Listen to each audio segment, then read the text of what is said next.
Welcome to Dairy Stream, brought to you by the Dairy Business Association and Edge Dairy Farmer Cooperative, sister organizations that fight for sensible dairy policy in Wisconsin and Washington, D.C. Dairy Stream focuses on issues affecting the dairy community and our customers.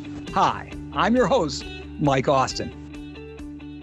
Well, thank you again for joining us on Dairy Stream. A lot of interesting topics that we've been trying to relate, especially in light of COVID-19 and what it's meant to all of us, but especially those on the dairy front. And today we're going to try to make some sense, as in dollars and cents, out of the CFAP, the Coronavirus Food Assistance Program. And a person that certainly has some insight on that is Sandy Chalmers. She's the executive director for the Wisconsin Farm Service Agency. And Sandy, thank you very much for being with us today. I want to talk a little bit about the CFAP program. I think a lot of people know that, there was the big implementation of the food purchases component, and that happened rather quickly, but it's been a little bit longer for the financial assistance component, and that's what we really want to talk about today. But before we do that, maybe you can help provide some insight into the steps that the Farm Service Agency has been taking since the original CFAP began and where you are today.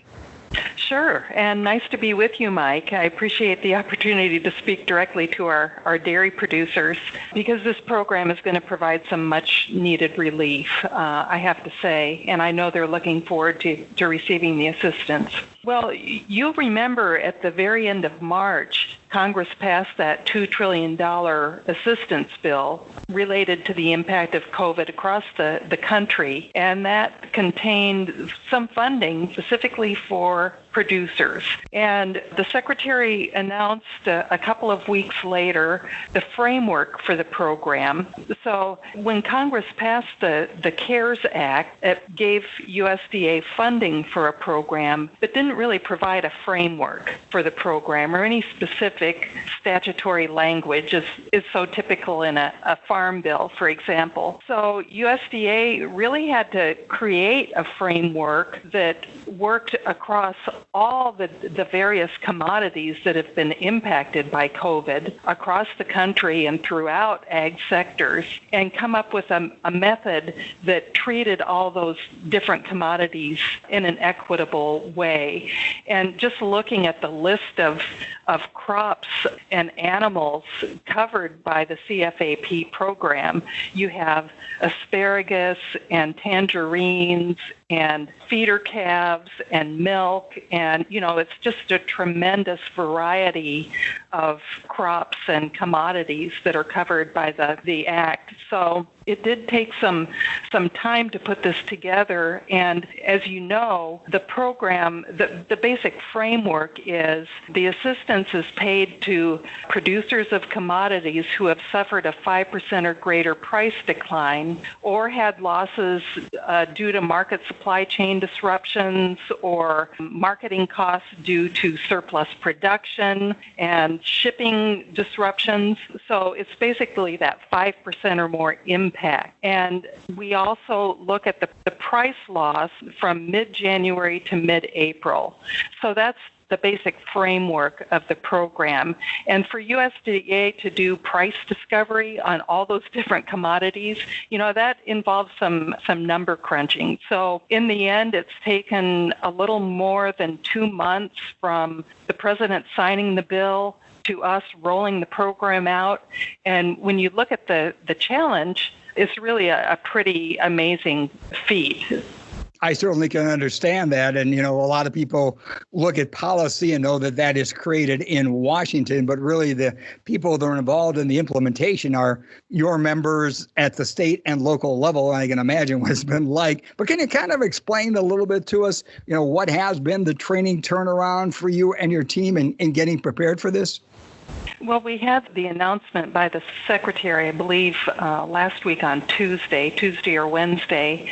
and states across the country had their training on Thursday and Friday. So the Midwestern states were trained on Friday, and we received the handbook over the weekend. So I know a lot of FSA employees, instead of relaxing over the weekend, were studying that handbook. So they had the answers ready to go when producers started calling on Tuesday, the day after Memorial Day, when sign-up started. You know, it's one thing to understand a program. It's a whole nother thing to be able to explain it to a producer and give them the information they need to fill out the application or gather their records in order to prepare for the appointment. We're spending time with Sandy Chalmers, Executive Director of the Wisconsin Farm Service Agency, and we're talking about a CFAP.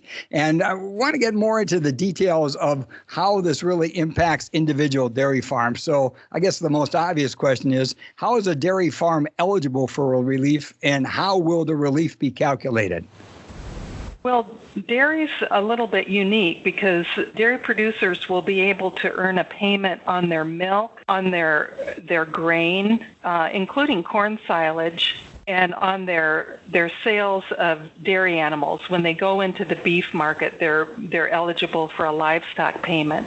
So for the milk production, what the farmer will need to know to fill out the application is the milk production for January, February, and March, and that's broken out by month. The payments based on that first quarter production times $4.71 per hundredweight. And then there's a second part of the payment that's based on a national adjustment for the second quarter, reflecting increased production during that time, a factor of 1.014 times $1.47 per hundredweight. So basically, it's an effective payment rate of $6.20 per hundred, and that's a first and second quarter production, and the second quarter production is calculated based on first quarter.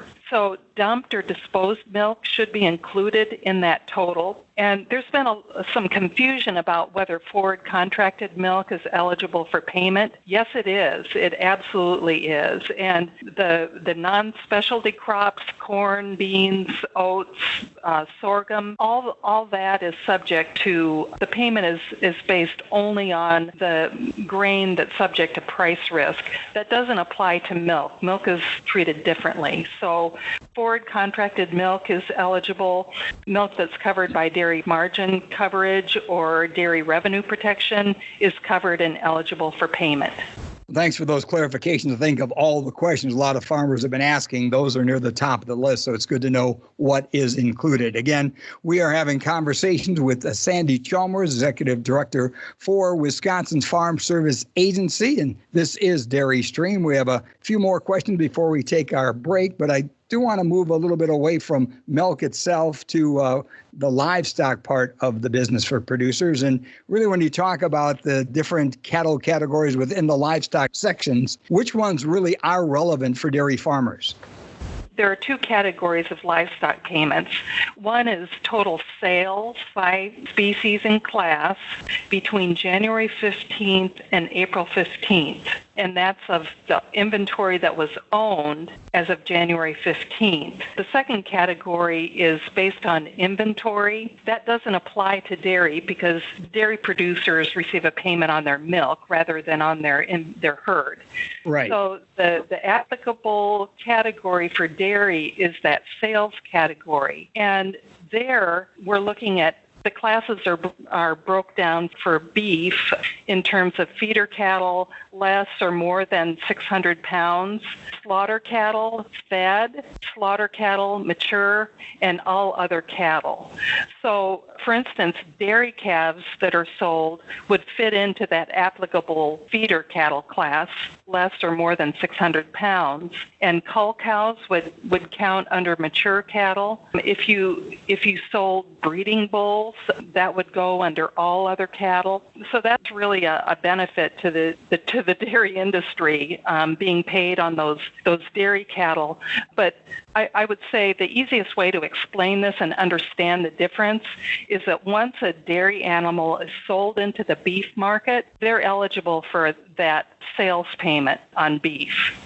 Well, again, appreciate the clarification, and I hope that this is helping to answer a lot of questions that producers have. Of course, you can get answers specifically from your Farm Service Agency office. A couple other things I just want to highlight. You did give us a nice rundown on the crop situation, but let's just talk crops that dairy farmers harvested in 2019 and then had on hand at the time of the crisis. Are those storage crops, are they eligible as well? And if so, which ones? The most common crops that would be eligible for payment here in Wisconsin would be corn, oats, and soybeans. But there is a more extensive list, including malting, barley, millet, sorghum, sunflowers, and who knows how dairy operations have diversified. So I just want to make it clear that there is more than corn, beans, and oats that are eligible for payment. On the grain category, producers are based on the smaller of a couple of categories. One is your total 2019 production, 50% of that, or your production that was unsold and subject to price risk as of January 15th. So that'll take some record gathering there as producers try to document what they had in the bin that was not contracted on January 15th and then figure out 50% of their 2019 production. Now, I mentioned earlier that corn silage is eligible for that corn payment. Right. And you would have to create an estimate of your silage on hand as of January 15th because nobody will have existing documentation on that. But, any kind of logical explanation, just take notes based on your feeding log, based on the number of animals. You may track how much you feed per month, anything like that would give you a good, solid estimate on that number would be helpful and really sufficient for the payment. And then you'll have to calculate your tons into bushels, and you multiply the tons times 7.94 bushels per ton, and that'll convert your tons into bushels. And you would put those bushels on your application form rather than tons. So there's some insights on documentation. Certainly something else a lot of people have been hearing about is payment limitations. And we're going to be talking more about that and other topics with Sandy Chalmers, Executive Director of the Wisconsin Farm Service Agency, after we take this break on Dairy Stream. Dairy Stream is brought to you by the Dairy Business Association and Edge Dairy Farmer Cooperative, sister organizations that fight for effective dairy policy in Wisconsin and Washington, D.C. As the most effective lobbying organization for dairy farmers and business partners in Wisconsin, the Dairy Business Association ensures that the interests of the dairy community are well represented in state and local government. Edge, one of the top dairy cooperatives in the country, provides farmers throughout the Midwest with a powerful voice, the voice of milk, in Congress, with customers, and within their communities. The Dairy Business Association and Edge Dairy Farmer Cooperative are proud to bring you Dairy Stream. Well, welcome back to Dairy Stream. It is produced by the Dairy Business Association and Edge Dairy Farmer Cooperative. I'm Mike Austin. Nice to be talking today with Sandy Chalmers. She's Executive Director of the Wisconsin Farm Service Agency, and we're talking about the financial aspect of the Coronavirus Food Assistance Program, also known as CFAP. And something that's been getting a lot of attention, Sandy, is the payment limitations and how they apply to certain entities in the relief program. We've heard the fact that $250,000 would be the cap applying to a person and legal entity for the total amount of CFAP relief across all commodities. But can you walk us through the intricacies of the limitations being applied to participants that are, in an entity with more than one member? Sure, and this is an area where I do recommend that producers with questions have a conversation with their local FSA employees because, a lot of money is on the line here, and I know that everybody wants to get this right. This program creates a unique situation for corporate entities, which would be corporations, LLCs, and limited partnerships with more than one member, in that it creates an additional payment limit of $250,000 for up to 3 shareholders in the entity. And the usual other eligibility requirements also apply, where an individual producer has to certify that they meet that average adjusted gross income limit of $900,000, and they can top that if at least 75% or more of their income is from farming, ranching, or forestry. And then a producer also has to be in compliance with the highly erodible land and wetland conservation provisions. So that's the basic eligibility framework. I'll give you a couple of examples that maybe will illustrate for people how this works. Think of an LLC with 3 members, and we can say it's 3 brothers with equal shares. Under the original proposal outlined by the Secretary in March, that LLC would have been eligible for a total payment of $250,000.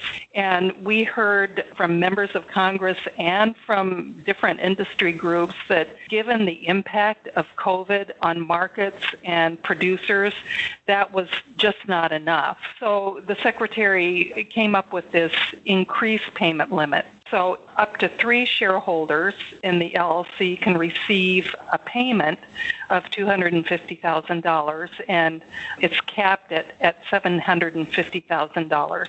So take that LLC with the 3 brothers with equal shares again. Each contributes a required 400 hours of labor in management. So each one of those brothers is eligible for a payment limit of $250,000. Now, we have a lot of complicated structures in the dairy industry, and you may have a corporation with embedded entities, all with common members. Each individual member in that corporation is still limited to a total payment of $250,000. So even though they may be a member of multiple corporations within that overall structure, they're still limited to $250,000. And another common structure would be like a corporation for the dairy and a general partnership for grain or something like that. Again, with common members, each individual is still limited to that total payment of $250,000. And FSA has software that runs behind every program with entity structure information and individual ownership shares. So that's all tracked, and payments are prorated according to the membership shares. And you may have heard the term direct attribution. That's what that means. The payments are tracked across entities, and the payment limit still applies, even though the producer may be a member of multiple business entities.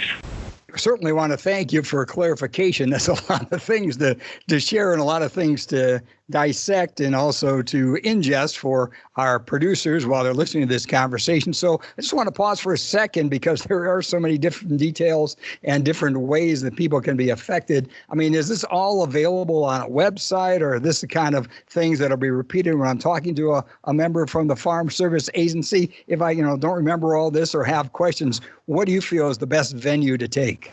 Well, first of all, when you're filling out your application, all you need to know is the members of your entity. That's what goes on the form. You don't need to know anything else. FSA takes care of the rest of it. But if you do have questions, and again, every dairy operation is unique. That's something that I've come to become very, very aware of. And entity structures change quite frequently. So I do feel that this is a conversation. If you have questions, want to understand more about how this works and how you would be impacted, you certainly should have that conversation with your local FSA office.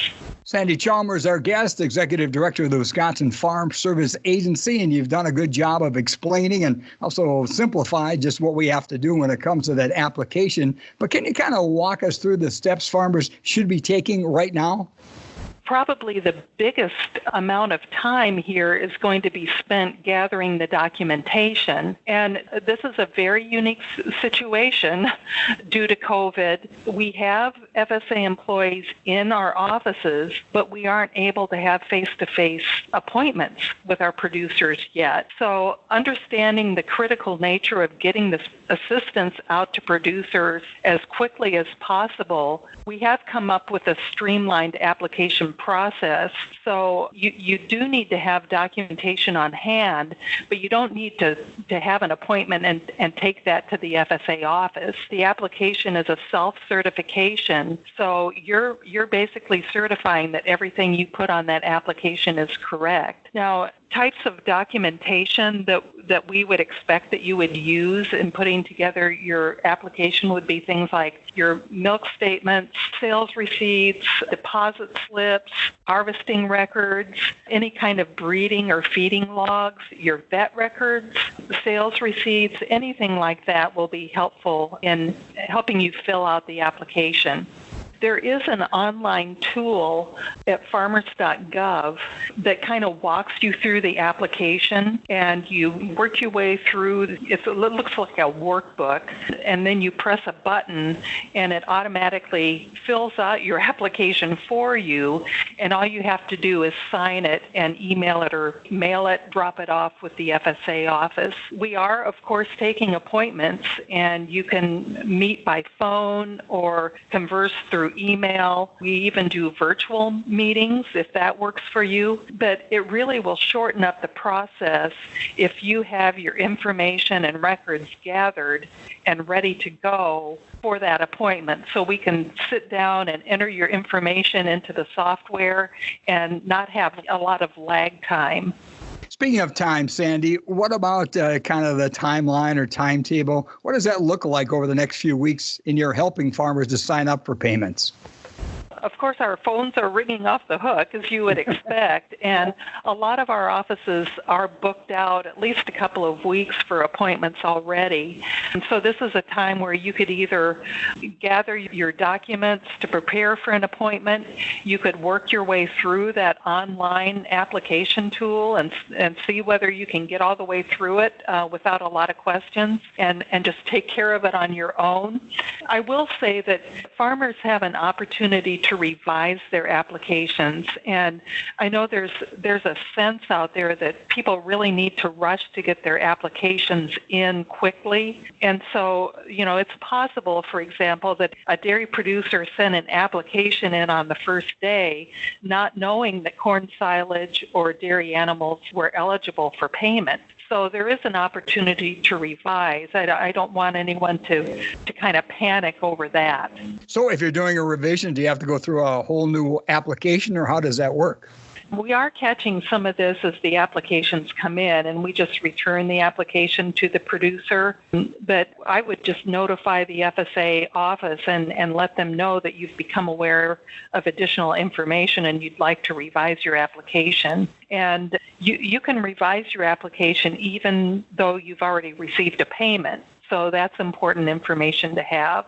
Oh, that is, yeah. Yeah, it's really kind of typical for some details to kind of settle out in the first week or so of a sign-up. FSA does a great job of writing procedure and guidance for us to use in the local county offices as we're talking to producers and processing applications. But it's impossible to consider every possible scenario across the country when we're writing that guidance. So this is not unusual, and we're certainly doing everything we can to get information out there as quickly as possible. And so I do appreciate your efforts, Mike, and DBA and Edge Co-op in helping us get the word out. Well, we appreciate your expertise and all your candor and comments today. We've been speaking with Sandy Chalmers, Executive Director for the Wisconsin Farm Service Agency, as we talk about the CFAP, the coronavirus food assistance program and the dollars and cents of that program. And Sandy's done an excellent job of making you understand what it takes to be prepared for your appointment and make everything for sign-up go as smoothly and efficiently as possible. Now that we've done most of that, before we close, Sandy, the question everybody wants to get an answer to is, how soon could I, as a producer, expect to receive my dollars for relief, and what will those payments look like? Well, I heard the President of the United States say farmers can expect their payments about a week after they submit their application. So that's the time frame we're sticking to. Okay. It usually takes a day or two to get the application loaded in the software, get it approved. Some of these applications will have to be reviewed and approved by the local county committee. And then once the payments run, generally once that application is approved and paid, it takes 2 or 3 days for that payment to hit the producer's bank account.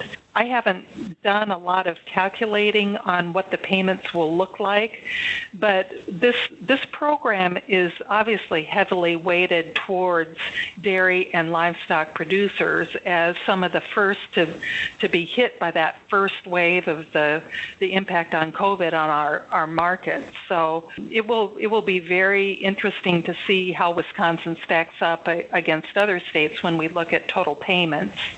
Sandy, you've been very, very insightful, certainly very thorough. But as we close our podcast today, I just want to ask if you have any parting thoughts that farmers should know about or be aware of, either regarding to the relief itself or any past or future Farm Service Agency actions.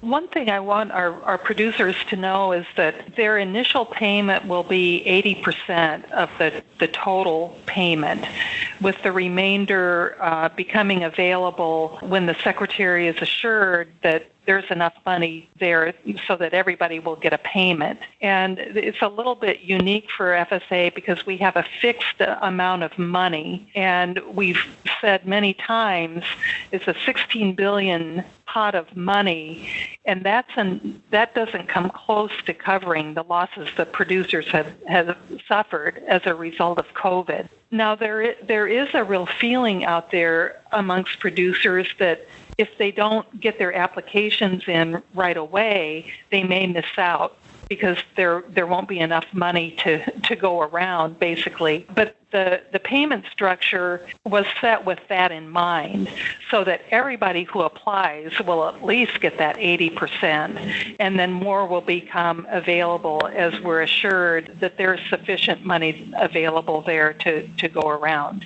I've always said we've been very fortunate as a state and a country to have the proper leaders in position at key times. And certainly Sandy Chalmers has certainly been the right person to have as executive director for the Wisconsin Farm Service Agency during these very difficult and challenging times. And again, we thank her for all her time, her expertise, and her insights into just how this whole process will be working. I do want to thank Joanna Guza for producing today's version of Dairy Stream. We thank you all for your attention and your interest, and we will continue to try to keep you informed and get you through what now is the new normal because of COVID-19. I'm Mike Austin. Thanks for listening to Dairy Stream.